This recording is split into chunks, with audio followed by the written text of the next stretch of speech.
Welcome to Her Beauty Regimen with Chanel, where we celebrate beauty, wellness, and the personal journeys of inspiring women and beauty founders. Join us as we dive into authentic conversations that highlight the beauty in every story. Hello, hello, hello. Welcome to Her Beauty Regimen podcast with Chanel. Thank you so much for tuning in to another episode. We have another amazing guest. I'm really excited to introduce to you Michelle Robinson, and she is the founder of DEMIblue. Let me tell you a little bit about DEMIblue. DEMIblue was born as Michelle watched her mother, who's a breast cancer survivor, lose the joy of her usual nail routine due to harsh chemicals. She was so determined to bring back that sparkle. She did something about it. Y'all, she created a vegan-friendly, cruelty-free formula, free from 21 toxic ingredients. And what began as a loving gift for her mom, it has become a legacy built on purpose. And so the name blends Demi after Michelle's granddaughter, who can't get enough of the nail polish, with blue, her favorite color, symbolizing depth, trust, loyalty, sincerity, wisdom, and confidence. And so I'm really excited to introduce to you Miss Michelle. Hey, how are you? Hey, male friend. Hey. I absolutely love your brand, and I've told you that multiple times. Thank you. You are so welcome. Very, very grateful to have you on. So we're just going to jump right on in. It started as a response to your mother's breast cancer journey, DEMIblue. Can you share how that moment led to creating a nail care brand with just such a powerful mission? Absolutely. So my mother, she expresses her personality through her fashion, right? Mm-hmm. You'll see my mom with blue hair, yellow hair. Listen, makeup, nails, all the things. But when going through chemotherapy, radiation, things like that, as a breast cancer patient, it's very difficult to do those things. You watch the person lose their hair and they're not able to do the things that help them to feel confident and beautiful as a woman. And I remember my mom was coming up the stairs one day and I asked her about her nails because I know that she loved to get her nails done. And she was like, no, I can't wear nail polish because the nail polish burns my nails. The chemicals, they really burn, and now that I'm going through cancer treatments, I'm really sensitive to those chemicals.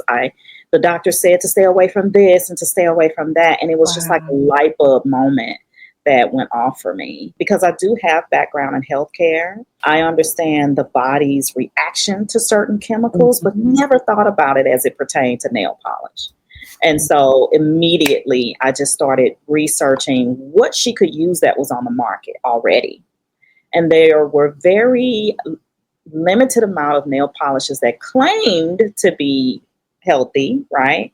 But none of them spoke to my mom's bubbly personality. The colors were dull and so DEMIblue was born from that, just creating bold, vibrant, healthy colors so that my mom could use it, our kids, my grandkids, and women who were undergoing any type of health issues that prevented them from using chemicals that could be potentially harsh. That is such a beautiful love story. And I love your colors. You have so many different flavors and it's really exciting. I'm a bold nail girly myself, even though right now I was trying something different. I was trying this little French manicure thing. I don't know.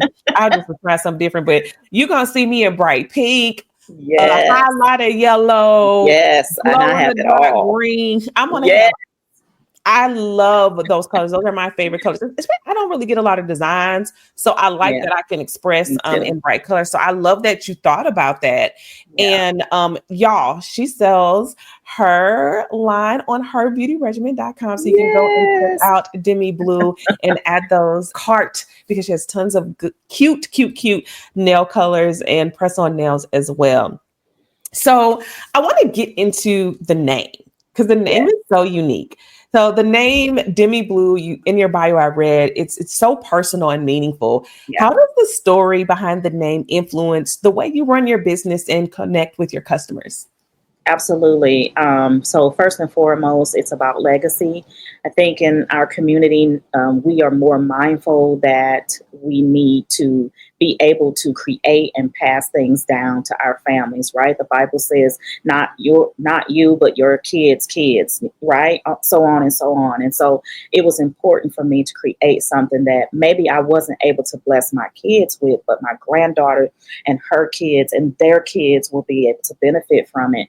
And so, and really inviting my granddaughter to understand what community looks like was a part of it too. So not only am I selling a nail polish, but I'm also creating a community and educating women and little girls about the harsh chemicals that make nail polish up, and using my granddaughter as an opportunity to teach her how to teach other people, to get involved with things that are concerning and to create solutions to problems.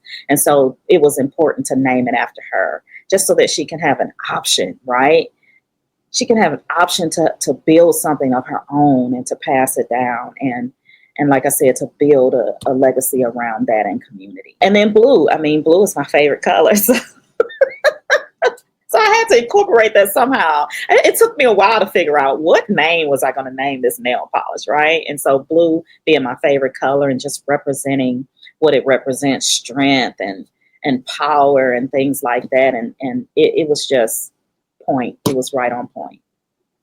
I love that. And I love that you named it after your granddaughter. That is just such a special, that's such a special thing, a special tribute that you did for your family in the legacy part. And also with creating community. We were talking about this before we went live, and we were talking about the different events and things that you have at your nail studio, at your brick and mortar. Can you talk a little bit about those and what inspires you to not only have an e-commerce brand, but to really be active inside your community? Absolutely. So community started with me working in healthcare. I was in healthcare for over 11 years. And a part of being in healthcare is that you provide resources and services to your community. Doing like wellness events and health fairs and things like that really opened up the love that I have for my community and working with them in that capacity. And so transitioning as an entrepreneur and in the nail polish business, it was automatic that I had to create ways to engage the community and offer an opportunity for them to learn not just about me, but about these chemicals in nail polish and why it's important for them to have a choice to make the change. And so that's really how you get your buy-in with your community. They help me select the nail polish colors. They help me name them, right, through my focus groups that I have once a year. We do manicures for breast cancer survivors. It's an opportunity to have a conversation with them about traditional nail polish and the chemicals. So what ways can we create opportunities to have the conversation to make nail polish fun, but an important topic, and to get them to learn about DEMIblue and possibly make the conversion to healthier nail care? I mean, we have custom nail parties in our store. You get to make your own press-on nails, right? It's just all about community with our brand. That is so amazing. And I love how you blend healthcare, community, beauty, fun, events all into one thing. So did you have to like go to school or anything and get like any kind of certification to do nails? Or is this like, or like, how did you learn? Was this a natural thing that you had? Like, tell us a little bit about that process. Yeah, so I do, like I mentioned, I do have a background in healthcare. I started out in the medical field. I served for 11 years. I went back to school and got a dual master's degree. So I have a dual master's degree in business and managerial science. I think those opportunities led me to understand how to build people, how to pour into the community and really understand the business practices. And then, of course, from the nail standpoint, in order to provide services, I had to go back and get a manicuring license. And so that gives me the ability to not only dive deeper into the structure of nails, but to offer that service as well. That's what I wanted to get at, because I love how you didn't let your limitations of, okay, like I want to do something in nails, and you didn't just go out there. Like you actually went and learned the science behind it and got certified in nail manicures and different things of that nature. I think that's really important that we do continuing education as we branch into new, what becomes a passion to turn it into an actual business. I guess this leads me to my next question, which I know isn't on my questions list, but I want to ask you, I want you to go a little bit deeper into how your business degrees, your wisdom that you gain from school, like how did that really help you grow and scale and build DEMIblue? Yeah, I love that question because, you hear a lot of people say you don't need a college degree. You don't have to go to college. I became a billionaire and I didn't go to college. I feel like I'm torn with that, right? Because I feel like my college degree really helped me. I'm not a billionaire yet, right? But I'm also ahead of understanding my financials, operations, building a team. All those things factor into becoming an entrepreneur and running a successful business. So instead of doing it backwards, I know it on the front end, and it's going to help me work less harder on the business side, right, of the business while I'm growing on the financial side. So I just think it's important to have that business acumen up front, to have an understanding of how to run a legal and successful business and how to grow a team, how to manage a team. That's important. They say a lot of small businesses go out of business within the first 5 years. It's not just because of financials. It's because of not understanding the business and how to run a business. And especially in the African American community, where we're coined as having side hustles or things like that. No, we're running businesses too. And I think that degree really helps me be able to do that at full capacity. Oh my goodness. Listen, you're going to either learn it from the streets right. or you're going right. You're either going to learn it the hard way, or you're going to learn it the correct way. Yeah. And that's one of the things that I learned. I think I'm a hustler by nature. I get that from my birth dad. I didn't have a great relationship with him, but when I met him, I said, oh, baby, I see that was in my DNA. and so sometimes when you're a hustler, you're like, I don't even worry about all that. I just want to get to the money, get to the money, get to the money, get to the money. And as a serial entrepreneur myself, I can definitely attest. Like I hit in one of my other brands, I hit a very expensive bump in the road because I was just so focused on getting money. And I had issues in my team, which led to extreme loss that we had to make up. And that happened. Let's see, that company, I own a publishing company. That company is 6 years old. And that happened around year 3. And we are just now seeing the horizon from that huge mistake. And so instead of paying for a business degree, I paid for a cleanup degree, okay? Go in and clean up the mess from not setting that up correctly. And you know what? I asked that question because that wasn't taught to me. I think I got in programs and I got in front of mentors, and it was all about make money. So I was like, making money. That's my thing. Like I was good at that. I was horrible at running a business. That was from a business perspective, like the back end, the teams, the financials, the understand. I realized, I said, oh, I don't really like this over here. I like making money. I like the hearing the cha-ching come off. I like the rush of making the money, but you mean I got to talk to people? I got to have team meetings? Yeah. Y'all don't know what you're doing. So that part I feel like is not talked about enough.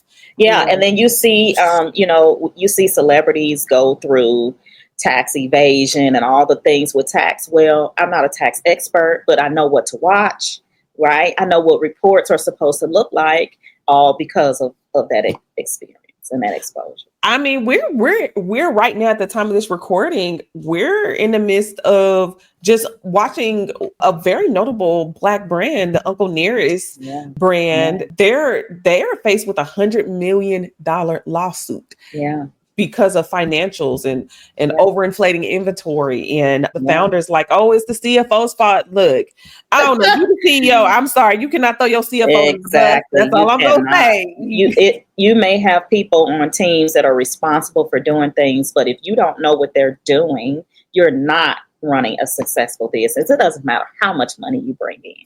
You are absolutely right. Yeah. I learned that the hard way. I learned to trust but verify. Yeah. And the caveat to that is you don't have to know everything. You can empower your team to do those things. Also empower your team to train you. You can learn as a leader. That's what a great leader is. A person who's willing to delegate, yes, but to learn from the people who know more than them. And I've always been an advocate of learning from people around me. That's really good. That is smart. Yeah. So listen, business owners, are y'all listening? This is definitely some nuggets that are being dropped. And one day I say I'm going to write down my mistake. I'm so glad it was $100,000 mistake and not $100 million. Okay, come on now. But that $100,000 mistake hurt though. It hurt. It hurt. But I'm very grateful. So just kind of moving into our final question, and thank you for your transparency in that and just sharing your wisdom. You know, you've created a vegan, cruelty-free, 21-free polish that prioritizes health and joy. Can you talk to me about what does clean beauty mean to you, and how do you hope to reshape the nail care industry with your approach? Absolutely. So unfortunately, the nail industry is not focused on health. Right? They're focused on cosmetics and beautification. So I wanted to pair the two. It was important for me because my mom's experience with cancer and I don't fault the nail industry. I feel like that's their role, right? Beautification. But we're living in a more health conscious environment. It is crucial that we are meeting the beauty, the clean beauty, and the health standards that are upon us. People are wanting to live longer. They're wanting to eat healthier. They're wanting to look better. They're wanting to feel better. All of that is a part of what we not only consume, but what we're also putting on our bodies. Our skin is the largest organ. The things that we put on our nails are absorbed into our skin. It's important that it is healthier. And so, like I mentioned, we are in a more health conscious environment. So clean beauty is on the stage now, right? We're looking at those ingredients and we're trying to do better. And so it was important for me to get ahead of that through the nail care products that we offer and making sure that we're meeting the clean beauty demands the customers are asking for, by looking at the ingredients that are offered in conventional nail polishes and not putting them in ours, right? Because chemicals are chemicals, right? Chemicals make up certain things. They do certain things, but we don't have to use the cheaper ones because they're the most toxic. We're going to invest in chemicals that do the same thing, but that are not toxic. And so, just making sure that we're meeting those demands. And that our chemicals aren't tested on animals. They're not made of animal derived ingredients like glitters and animal fats and things that are used to make cosmetics and are used to test the validity of cosmetics. Oh man, that is so good. And I'm so glad you broke that down. I'm a former chemical engineer, so I worked in manufacturing, and I always talk about, I try to explain to people what happens oftentimes when you're smaller and you're self-owned or private, and then you end up transitioning either to being public or you're doing massive distribution, and how to run the output that is required. They'll sometimes compromise some of those ingredients. Yeah. And that's where the change happened. You're like, it wasn't like that before. No, it wasn't, because they could afford to make smaller batches. So imagine you being able to produce smaller batches because you're smaller, but then you say, okay, I now I have to fill up 2,000 stores across the US. You have to have such a large distribution and manufacturing that, sometimes it can be, they start skimming on those ingredients. So that's one reason why I urge people to shop even just smaller brands. Yeah. And I'm not calling your brand small, but like brands that care about, that have enough control. There we go. Yeah. Brands that have enough control of their ingredients to care about your health. Yeah, absolutely. And I used to struggle with that too. I used to struggle with, do I want to go in big box retail stores? That was my initial goal. And then I realized that doesn't keep my brand unique. It doesn't keep my brand a specialty, right? I feel like when you get DEMIblue, you feel different. You know that it's clean, it's healthier, and it makes you feel. You go to the store, you're like, oh my God, I got DEMIblue. It's clean, it's beauty. I know the owner's story. I know why that's the intimacy. That's the relationship that I want. And those big box retail stores may not give me that. I like that. That's good. You could be the Birkin of nail polish. You're not walking in anywhere getting you a Birkin bag, baby. That's you got right. to know somebody that knows somebody and have a relationship. Yes, ma'am. So yes, ma'am. I see nothing wrong with it. And that's one thing I love about herbeautyregimen.com is those are the type of brands that we have on our site. Those are the type of brands that we're catering to, whether they want to go big box retail or they want to remain exclusive and only sold on certain platforms. We're very honored to have DEMIblue on ours. So in wrapping up our amazing interview, thank you so much for your time. Is there anything you want to leave with our listeners? Absolutely. So one of the things I want to lead is that, again, we are fighting cancers one manicure at a time. We're wanting to make sure that not only are we don't want to be reactive to situations. We want to be proactive. And that's what DEMIblue is. And we also have a complete line of nail polish colors for little kids, because we know that kids are using nail polish as early as 3 years old, 4 years old, and they're still putting their hands in their mouths and they're exposed to those chemicals as well. So we do have a line for kids called DEMIblue for girls. It's important to get those in the hands of little girls as well. It's also a 21-free formulation, and we have a complete line. So it's not just nail polish. Like you mentioned, we have press-on nails. We have nail polish remover that does not have acetone, cuticle oils, nail strengtheners with coffee extracts. And what nail polish do you know is enriched with vitamins? I'm waiting. None. So yes, our nail polish products are enriched with vitamins. We definitely put the care and love into our products to make sure that our customers have the best. See, what you got to do is you got to franchise DEMIblue so that there's DEMIblue nail salons. Oh man. Across the world, right? I'm working on that. I'm like, I see the vision, because I'm thinking like, man, if I could just go in, to walk in, because I know you're right now, because I love how you say you're not a billionaire yet.